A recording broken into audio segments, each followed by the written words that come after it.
Hello everyone, I Kritika Khangarut welcome you all on the MCIT digital platform. So today we will discuss about the BSc part first, paper second cell biology and mitochondria क्योंकि हम already discuss कर रहे थे तो उसके आगे का portion हम आज डिस्कस करेंगे. तो माइटोकॉन्ड्रिया में अभी तक हमने हिस्ट्री पार्ट देखा था, कॉलिकर, नैस, इन्होंने माइटोकॉन्ड्रिया के डीएनए, नैस ने डीएनए को बताया कि माइटोकॉन्ड्रिया में डीएनए भी प्रेजेंट होता है, कॉलिकर ने भी माइटोकॉन्ड्रिया के बारे में डिस्कवरी दी थी. सो अभी तक हमने अल्ट्रा स्ट्रक्चर तक डिस्कस किया था. आज हम केमिकल कंपोजिशन को ऑब्जर्व करेंगे, राइट. तो केमिकल कंपोजिशन की जब भी हम बात करेंगे, जनरली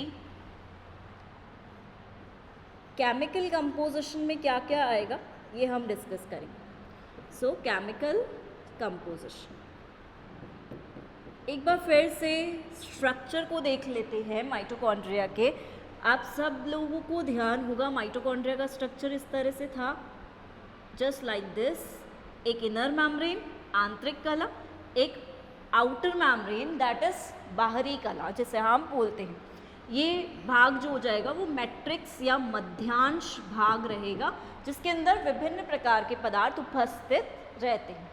अब जनरली केमिकल कंपोजिशन की जब भी हम बात करते हैं, रासायनिक घटक जो होते हैं उनकी जब भी हम बात करते हैं तो एक हम आउटर मेम्ब्रेन को देखेंगे, एक हम इनर मेम्ब्रेन को देखेंगे इसके अंदर, ठीक है.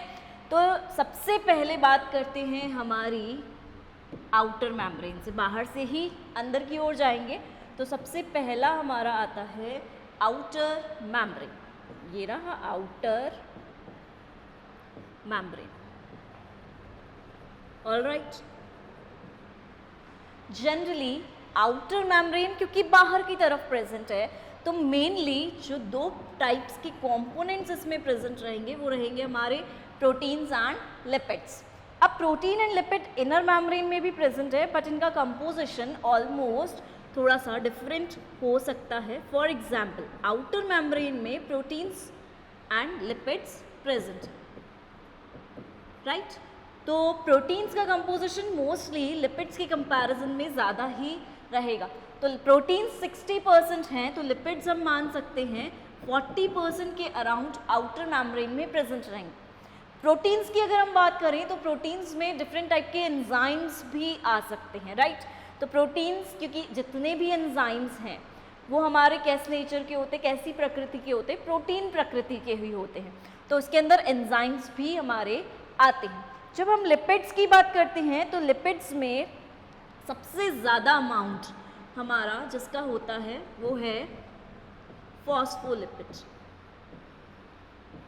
देख लेंगे एक बार. फॉस्फोलिपिड जो है इसकी मात्रा हमारे लिपिड्स में सबसे ज़्यादा होती है. कहाँ पर?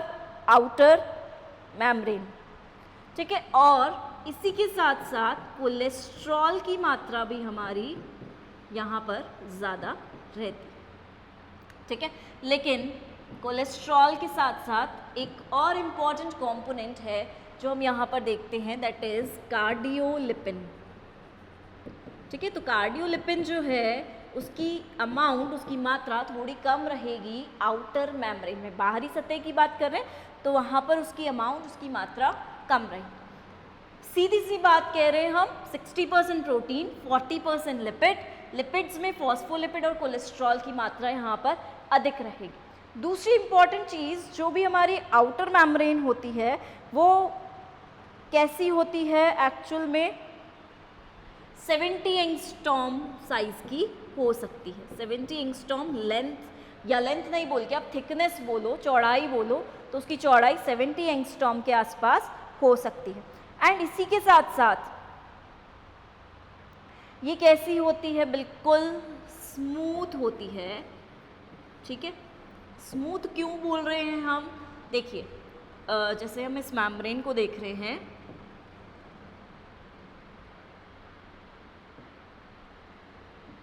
देखिएगा ये मेम्ब्रेन है, ठीक है. ये मेम्ब्रेन आउटर मेम्ब्रेन है, बिल्कुल स्मूथ लग रही है. इसी को हम थोड़ा सा अच्छे से देखते हैं. ये मेम्ब्रेन बिल्कुल हमें स्मूथ दिखाई दे रही है, ठीक है. इसमें किसी प्रकार के कोई अंतर्वलन उपस्थित नहीं है, कोई इनफोल्डिंग्स उपस्थित नहीं। तो इसलिए हम बोल रहे हैं इस मेम्ब्रेन को कि ये कैसी होती है, हमारी स्मूथ मेम्ब्रेन होती है। और स्मूथ के साथ साथ इसमें कुछ प्रकार के पोर्स या रंध्र जिन्हें आप बोलते हैं वो भी उपस्थित रहते हैं, जिससे क्या होती है, पारगम्यता बनी रहती है। यानी कि पारगम्यता यानी कि परमिएबिलिटी, यानी कि सब्सटेंसेस जो हैं, पदार्थ जो हैं, वो एक जगह से बाहर से अंदर और अंदर से बाहर जा सकते हैं, पारगम्यता बनी रहती है। तो पोर्स भी इस पे उपस्थित रहेंगे। चलिए वहीं हम बात करते हैं आउटर मेम्ब्रेन के बाद इनर मेम्ब्रेन की, क्योंकि अंदर की तरफ उपस्थित है। तो सेकंड मेम्ब्रेन हमारी आती है इनर मेम्ब्रेन। ठीक है, इनर मेम्ब्रेन में भी हमारी अगर हम बात करें तो ये स्मूथ नहीं होगी। पहली चीज़ तो ये कैसी रहेगी, हमारी रफ रहेगी। देखेंगे क्यों? क्योंकि इसी से, यही एक ऐसी संरचना है जिसके द्वारा क्रिस्टी उत्पन्न होते हैं। ठीक है, देख लो, चाहे दिख रहा है स्ट्रक्चर, देखेंगे, इससे देख लो, इससे नहीं, इससे देख लो। ठीक है, ये हमारी इनर मेम्ब्रेन, और इनर मेम्ब्रेन में क्रिस्टी जैसी संरचना। तो ये स्मूथ नहीं रहेगी, फिर ये कैसी हो जाएगी, थोड़ी सी रफ हो जाएगी। और रफ होने के साथ साथ इसमें क्या उपस्थित है, विभिन्न प्रकार के अंतर्वलन उपस्थित है, इनफोल्डिंग्स उपस्थित है। उन्हीं इनफोल्डिंग्स को हम क्या नाम दे रहे हैं, उन्हीं इनफोल्डिंग्स को हम नाम दे रहे हैं क्रिस्टी। देखेंगे क्या उपस्थित है यहाँ पर, इनफोल्डिंग्स। ठीक है, इनफोल्डिंग यहाँ पर विभिन्न प्रकार की उपस्थित रहेगी, तो उसी को हम बोल रहे हैं क्रिस्टी। अब देखते हैं यहाँ पर लिपिड और प्रोटीन का कंपोजिशन, क्योंकि प्रोटीन और लिपिड भी उपस्थित है। तो प्रोटीन का कंपोजिशन यहाँ पर कैसा रहेगा, ऊपर वाले में 60% तक मान के चल रहे थे, यहाँ पर कैसा हो जाएगा, प्रोटीन कंपोजिशन और बढ़ सकता है, तो 80% के अराउंड आसपास हो सकता है। लिपिड की बात करेंगे तो लिपिड कंटेंट 20% के आसपास हो सकता है। और याद रखने वाली चीज़ ये है कि यहाँ पर कार्डियोलिपिन की मात्रा ज़्यादा होती है, वहीं ऊपर के जो दो थे, फॉस्फोलिपिड एंड कोलेस्ट्रॉल, इनकी मात्रा यहाँ पे क्या हो जाएगी, कम हो जाएगी। ठीक है, तो ये हमारी इनर मेम्ब्रेन। इनर मेम्ब्रेन में अंतर्वलन उपस्थित है, क्रिस्टी उपस्थित है। सीधी सी बात है, क्रिस्टी क्या कर रही है, उसकी सतह को बढ़ा रही है। ठीक है, जो भी मेम्ब्रेन, जैसे हम किसकी बात करते हैं, विलाय लाइक संरचना की बात करते हैं, जो क्या करता है, उसकी सतह को बढ़ाता है।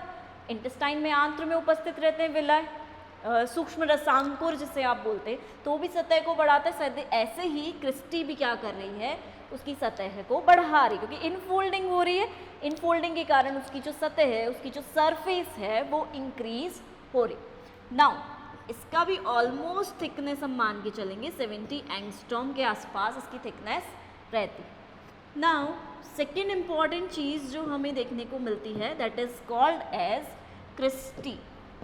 क्रिस्टी देखेंगे, क्रिस्टी की संरचना देखेंगे, ये रही हमारी क्रिस्टी। क्रिस्टल स्पेस बोलते हैं हम, जो क्रिस्टी के बीच में प्रेजेंट है, that is called as crystal space, या स्पेस की जगह अवकाश भी बोल सकते हैं। अब क्रिस्टी की संरचना को देखेंगे, ऐसे था, कुछ इस तरह से जा रही थी। इन्हीं पे हमने देखा था इस तरह की संरचनाएं उपस्थित रहती हैं। इन संरचनाओं को हम क्या बोल सकते हैं, एलिमेंट्री पार्टिकल। ठीक है, इन संरचनाओं को हम बोल सकते हैं एलिमेंट्री पार्टिकल। और एलिमेंट्री पार्टिकल जो है वो मेनली 3 भागों में बटा हुआ होता है। तो जब भी हम एलिमेंट्री पार्टिकल या ऑक्सीसोम नाम लेते हैं, इसको हम 3 भागों में बांट देते हैं, 3 पार्ट्स में डिवाइड कर देते हैं, दैट इज कॉल्ड एज, देखेंगे, हेड,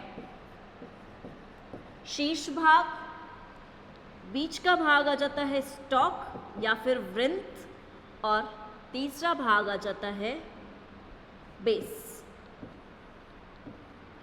बेस को हम F0 भी बोल सकते हैं, हेड को हम F1 भी बोल सकते हैं। ये रहा हमारा हेड, ये रहा हमारा बेस। संरचना कैसी रहेगी? संरचना को अगर आप देखोगे तो कुछ इस प्रकार की संरचना रहेगी, संरचना ऐसी रहेगी। ठीक है, ये हो गया बेस भाग, ये बीच में वृंत हो गया, ये हो गया शीर्ष भाग, दैट इज हेड। अच्छा, स्क्रीन कुछ ज़्यादा इधर आ गई, अब ठीक है। ओके, तो हेड, स्टॉक एंड बेस। अब वृंत भाग जो है अभी अभी हमने देखा किस तरह से उपस्थित रहता है, बीच में उपस्थित रहता है। तो इसका मेन काम हम क्या मान सकते हैं, क्या रहेगा? अभी अभी अपन ने संरचना बनाई यहाँ पे दोनों को जोड़ने का, तो इसका मेन काम क्या है? हेड यानी कि शीर्ष भाग व जो बेस है उसको जोड़ने का काम रहेगा, जॉइन करने का काम रहेगा। ठीक है, 50 एंगस्ट्रॉम तक ये हो सकता है लंबा।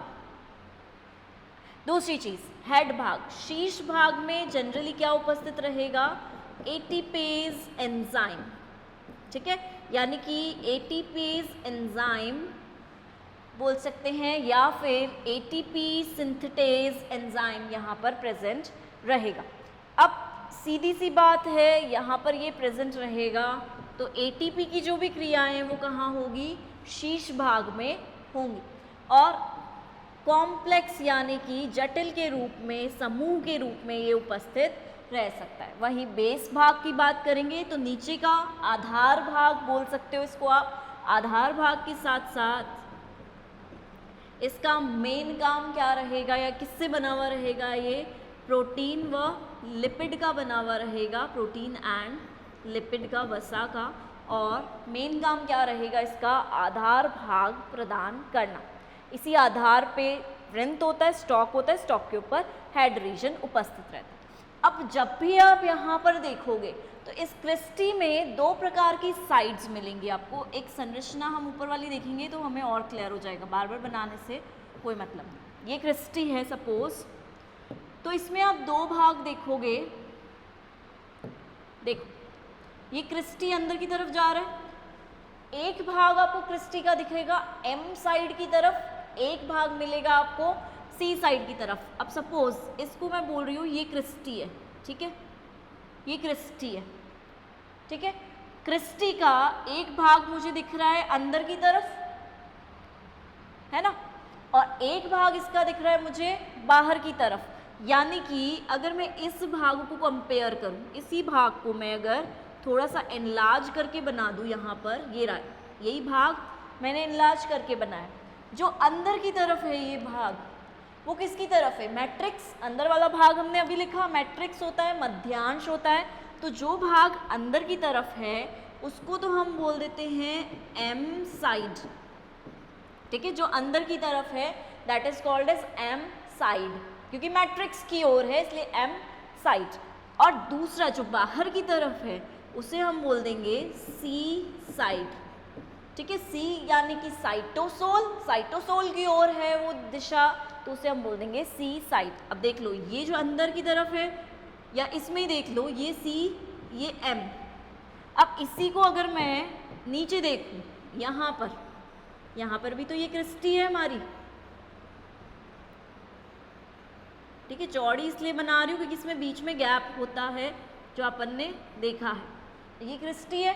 अब क्रिस्टी में यहाँ पे भी देखोगे ये कौन सी साइड हो जाएगी? अंदर है इसलिए, मैट्रिक्स की तरफ है इसलिए एम साइड। यही बाहर की तरफ दिशा होगी तो उसे हम बोल देंगे सी साइड, साइटोसोल की ओर है। तो इस तरह से क्रिस्टी में दो प्रकार की साइड्स हो सकती हैं, एम साइड व सी साइड। हो गई बात क्रिस्टी की। चल, क्रिस्टी के बाद हमारा आता है, क्योंकि इसी के अंदर उपस्थित है, तो क्रिस्टी के बाद हम बात करेंगे इम्पॉर्टेंट कंपोनेंट की, जिसे हम बोलते हैं माइटोकॉन्ड्रियल डीएनए। माइटोकॉन्ड्रियल डीएनए है इसलिए हम बोल सकते हैं माइटोकॉन्ड्रिया का डीएनए।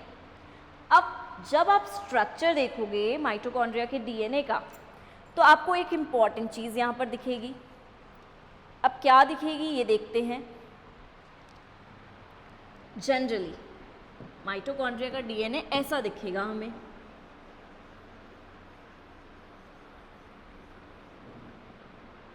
ठीक है, सर्क्यूलर। ठीक है, लिखते जाते हैं, कैसा होगा, वृत्ताकार होगा, सर्क्यूलर होगा। इस डीएनए को हम एम्प्टी डीएनए, माइटोकॉन्ड्रिया डीएनए को हम एम्प्टी डीएनए से भी दिखा सकते हैं, या फिर एमडीएनए से भी हम इसे लिख सकते हैं। दोनों तरीके से लिख सकते हैं, दोनों तरीके गलत नहीं है, एमडीएनए या फिर एम्प्टी डीएनए। अब एक इम्पॉर्टेंट चीज़, क्योंकि ये सर्क्यूलर है, सर्क्यूलर वृत्ताकार होने के साथ साथ इसमें क्या उपस्थित है, वलन उपस्थित है। कॉइलिंग्स या फोल्डिंग्स बोल सकते हो, फोल्डिंग ना बोल के हम इसे कॉइल भी बोल सकते हैं। कॉइल्ड संरचना है, वलन युक्त संरचना यहाँ पर उपस्थित रहेगी। तो कॉइल्ड संरचना या वलन युक्त संरचना यहाँ पर पाई जाती है। दूसरी इंपॉर्टेंट चीज़, जब भी हम इसकी बात करते हैं तो ये क्या करता है, क्योंकि ये डीएनए है, सीधी सी बात है, आप सब जानते हो सेंट्रल डॉगमा थ्योरी को, राइट? आप सब जानते हैं ये डीएनए होता है, डीएनए से एमआरएनए बनता है सेंट्रल डॉगमा के अकॉर्डिंग, और इससे प्रोटीन बनता है। ठीक है, ये सब आप 12th में पढ़ के आए हैं, लास्ट क्लास में 12th में। तो आपको ये पता है कि डीएनए से अगर एमआरएनए बन रहा है तो that is called as transcription. ठीक है, और एमआरएनए से प्रोटीन बन रहा है तो उसे हम बोलते हैं ट्रांसलेशन, और डीएनए से डीएनए ही बन रहा है तो उसे हम बोलते हैं रेप्लिकेशन। तो माइटोकॉन्ड्रिया में देखो, ट्रांसक्रिप्शन भी हो सकता है, ट्रांसलेशन भी हो सकता है, और रेप्लिकेशन भी हो सकता है। ठीक है, तो देखेंगे यहाँ पर एमडीएनए है, तो यहाँ पर क्या हो सकता है, ये डीएनए से डीएनए भी बना सकता है, ये तो बनाएगा ही बनाएगा। ठीक है, डीएनए से ये एमआरएनए भी बना सकता है। ठीक है, और एमआरएनए बनाएगा तो एमआरएनए के साथ साथ कई बार दूसरे प्रकार के आरएनए भी बनते हैं, जैसे tRNA, rRNA, ribosomal RNA, tRNA transfer RNA, तो ये भी फॉर्म हो सकते हैं, ये भी बन सकते हैं। एंड इनके साथ साथ इससे प्रोटीन का निर्माण भी हो सकता है, प्रोटीन भी फॉर्म हो सकता है। ठीक है, तो ये तो हमारी बात हुई माइटोकॉन्ड्रियल डीएनए की। अब माइटोकॉन्ड्रियल डीएनए का एक फीचर है कि जो भी डीएनए है, आप सबको पता है, या तो उनके अंदर जीसी हो कंटेंट होगा या फिर उनके अंदर एटी कंटेंट होगा। ठीक है, एटी या जीसी। जीसी में हमेशा ट्रिपल बॉन्ड्स आते हैं, आपको पता है, हाइड्रोजन बॉन्ड 3 होते हैं, एटी में हमेशा 2 हाइड्रोजन बॉन्ड्स होते हैं। तो इस तरह से यहाँ देखेंगे, जीसी में ट्रिपल बॉन्ड है तो यहाँ पर इसके डीएनए में जीसी कंटेंट क्या रहता है, ज़्यादा रहता है। जीसी कंटेंट ज़्यादा रहता है और एटी कंटेंट थोड़ा कम रहता है। तो जब भी हम इसे हीट या टेम्परेचर देते हैं, ज़्यादा टेम्परेचर देते हैं, तो ज़्यादा टेम्परेचर चाहिए होगा इसको तोड़ने के लिए। ठीक है, सीधी सी बात है, ज़्यादा बॉन्ड है तो टेम्परेचर भी ज़्यादा चाहिए इसको ब्रेक करने के लिए, तोड़ने के लिए, या डिसोसिएट अलग करने के लिए। तो ज़्यादा टेम्परेचर चाहिए होगा इसको तोड़ने के लिए, इसलिए उच्च तापमान पर ये अलग होते। वहीं अगर ये होता तो कम टेम्परेचर में भी ये अलग हो जाते, बट क्योंकि हम बोल रहे हैं डीएनए में कंटेंट किसका ज़्यादा है, जी और सी का कंटेंट ज़्यादा है, इसलिए इनको तोड़ने में थोड़ा सा ज़्यादा टेम्परेचर चाहिए होगा। ये हमारी बात हुई डीएनए की, माइटोकॉन्ड्रियल डीएनए की। अब हम बात करेंगे माइटोकॉन्ड्रियल आरएनए की, माइटोकॉन्ड्रिया के आरएनए की। माइटोकॉन्ड्रिया आरएनए, सीधी सी बात है, माइटोकॉन्ड्रिया का आरएनए है, बनेगा किस प्रोसेस से, किस प्रक्रिया के द्वारा बनेगा, ट्रांसक्रिप्शन के द्वारा बनेगा, डीएनए से आरएनए बन जाएगा, एंड जो आरएनए बन रहा है उसको हम बोलेंगे माइटोकॉन्ड्रियल आरएनए। सीधी सी बात है, डीएनए कहाँ उपस्थित रहेगा, मैट्रिक्स भाग में, मध्यांश भाग में डीएनए की उपस्थिति रहेगी, वहीं पे ही आरएनए का निर्माण होगा। तो माइटोकॉन्ड्रिया का आरएनए ट्रांसक्रिप्शन प्रक्रिया द्वारा बन जाए। अब हम बात करते हैं एक और इम्पॉर्टेंट पार्ट जो माइटोकॉन्ड्रिया में उपस्थित रहता है, जो होता है माइटोकॉन्ड्रिया का ही राइबोसोम। ठीक है, देखो किसी सेल ऑर्गेनल का राइबोसोम है, कोशिका अंग का राइबोसोम है, तो ये किससे भी छोटा होगा, जो हमारा प्रोकैरियोटिक राइबोसोम होता है, प्रोकैरियोटिक जो राइबोसोम है उससे भी छोटा होगा, उससे भी छोटी उप इकाइयाँ या यूनिट्स आप बोल सकते हो इसमें उपस्थित रहेंगी। और जैसे हमारा प्रोकैरियोटिक राइबोसोम 70S का होता है, तो हमारा माइटोकॉन्ड्रिया का राइबोसोम 55S का ही रहता है। और किसके अंदर, एनिमल सेल की बात कर रही हूँ मैं, प्लांट सेल की बात नहीं कर रही हूँ। प्लांट सेल में अलग होता है माइटोकॉन्ड्रिया का राइबोसोम, एनिमल सेल का 55S ही राइबोसोम रहता है। और राइबोसोम क्या करता है, किस में हेल्प करता है, हमारे ट्रांसलेशन के प्रोसेस में हेल्प करता है, जिससे जो भी माइटोकॉन्ड्रिया का आरएनए बनेगा उससे प्रोटीन बनने में हेल्प करेगा, क्योंकि यही होता है जो राइबोसोम होता है 2 यूनिट से मिलकर बनता है और आरएनए इससे जुड़ा हुआ रहता है एंड प्रोटीन का निर्माण ये करता है। तो इस तरह से माइटोकॉन्ड्रिया का राइबोसोम यहाँ पर उपस्थित रहेगा। अब देख लेते हैं कौन कौन से एंजाइम्स इसमें उपस्थित रह सकते हैं। सबसे पहले बात करेंगे, देखो वो ही संरचना है, आउटर मेम्ब्रेन, ये हो गई क्रिस्टी, ये हो गई इंटर मेम्ब्रेन स्पेस, दोनों मेम्ब्रेन के बीच में है इसलिए ये वाली जो है स्पेस इसे हम बोलेंगे inter membrane space.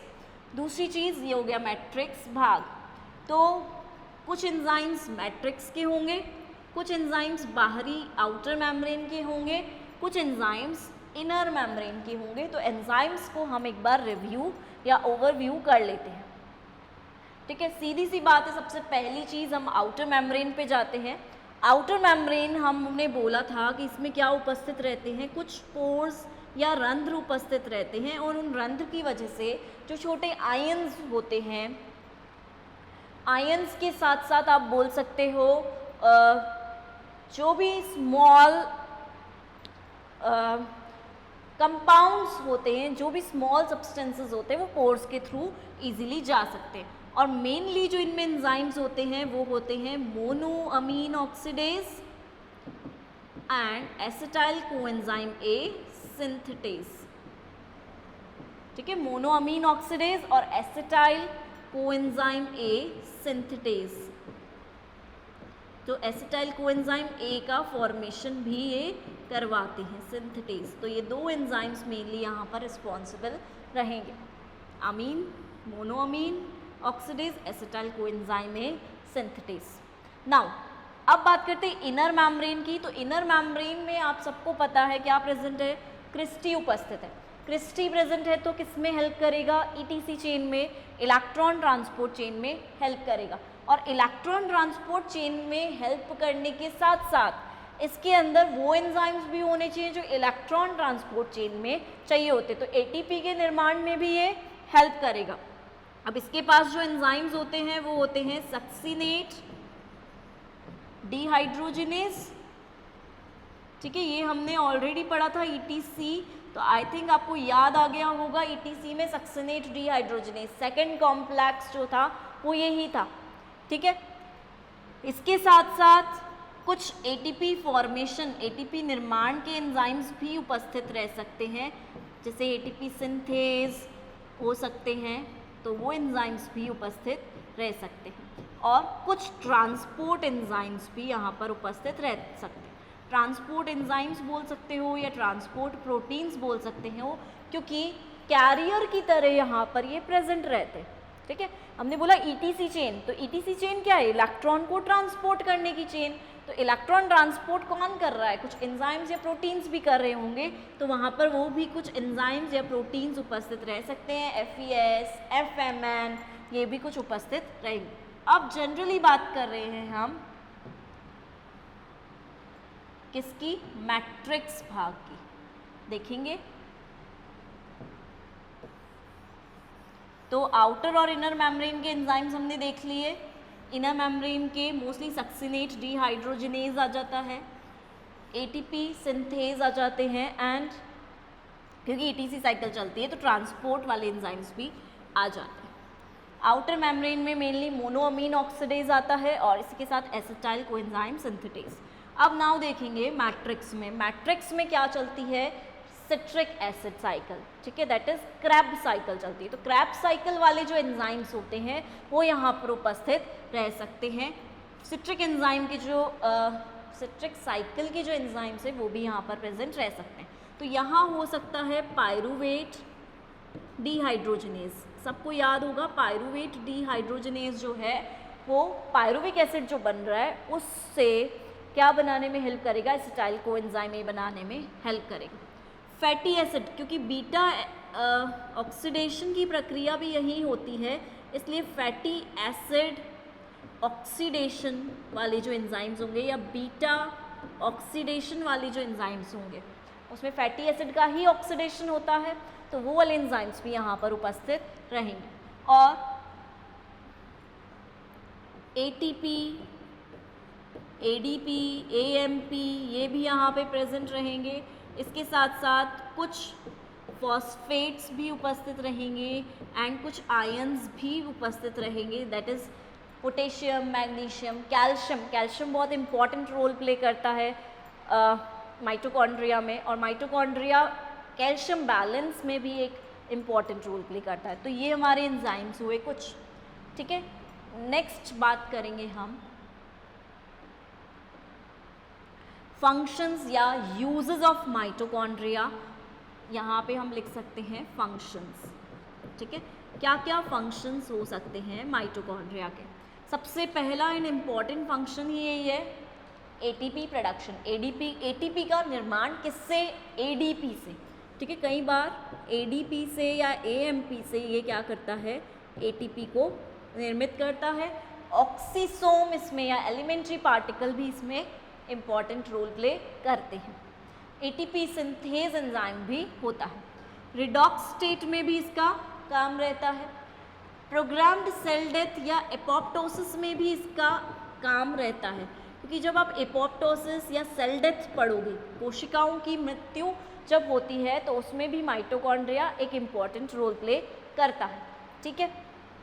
Stem cells की रीप्रोग्रामिंग में भी माइटोकॉन्ड्रिया इंपॉर्टेंट रोल प्ले करता है। स्टेम सेल्स को वापस से प्रोग्राम करने के लिए, वापस से उनसे किसी संरचना, नई संरचना का निर्माण करने के लिए हम स्टेम सेल की रीप्रोग्रामिंग करवाते हैं। इम्यूनिटी में भी एक इम्पॉर्टेंट रोल प्ले करता है। इम्यूनिटी भी कौन सी? इननेट, जो जन्मजात इम्यूनिटी होती है उसमें भी इसका एक इम्पॉर्टेंट रोल प्ले रहता है, क्योंकि इसके पास खुद के पास भी डीएनए है। बायोसिंथेसिस में इसीलिए इम्पॉर्टेंट रोल प्ले करता है कि ये खुद अपना निर्माण करवा सकता है। माइटोकॉन्ड्रिया से माइटोकॉन्ड्रिया का निर्माण भी हो सकता है। जो एजिंग रिलेटेड रिस्पॉन्सेज होते हैं उसमें भी इसका यूज़ रहता है। और मेटाबॉलिज्म तो आप सबको पता है, metabolism is catabolism plus anabolism, उपापचय, ठीक है। उपापचय की जब भी आप बात करते हो तो उपापचय में मेनली क्योंकि एनर्जी प्रोड्यूस करता है तो कैटाबॉलिज्म ज़्यादा रहेगा, पदार्थों को तोड़ेगा, एनर्जी को रिलीज करेगा, एटीपी का यूज़ प्रोडक्शन होगा, ठीक है। यूज़ नहीं, प्रोडक्शन होगा, एटीपी का निर्माण होगा। बाद में फिर उस एटीपी को यूज़ भी कर लिया जाता है सेल्स के द्वारा। कैल्शियम होम्योस्टेसिस बोल रही हूँ मैं, पहले भी बोला था कि कैल्शियम जो है वो माइटोकॉन्ड्रिया मेंटेन करता है, बैलेंस प्रोवाइड करता है कैल्शियम आयन का। सिग्नल ट्रांसडक्शन, सिग्नल्स को सेंड करने में या सिग्नल्स को आगे भेजने में भी इसका एक इम्पॉर्टेंट रोल रहेगा। एंड मेन इसका इम्पॉर्टेंट रोल यही है एटीपी प्रोडक्शन, एटीपी का निर्माण कैटाबॉलिज्म के द्वारा, इसलिए मेटाबॉलिक एक्टिविटी करना, उपापचय करना, कैल्शियम का बैलेंस करना, कैल्शियम बैलेंस करना और एरोबिक रेस्पिरेशन करवाना, ठीक है। ऑक्सीजन की उपस्थिति में श्वसन की प्रक्रिया को करवाना, तो एरोबिक रेस्पिरेशन करवाना भी एक इम्पॉर्टेंट रोल है माइटोकॉन्ड्रिया का। तो ये हमारी बात हुई फंक्शंस और यूजेस की। अब एक इम्पॉर्टेंट चीज़ जो हमें देखने को मिलती है दैट इज़ बायोजेनेसिस। इसे भी हम पढ़ेंगे कि बायोजेनेसिस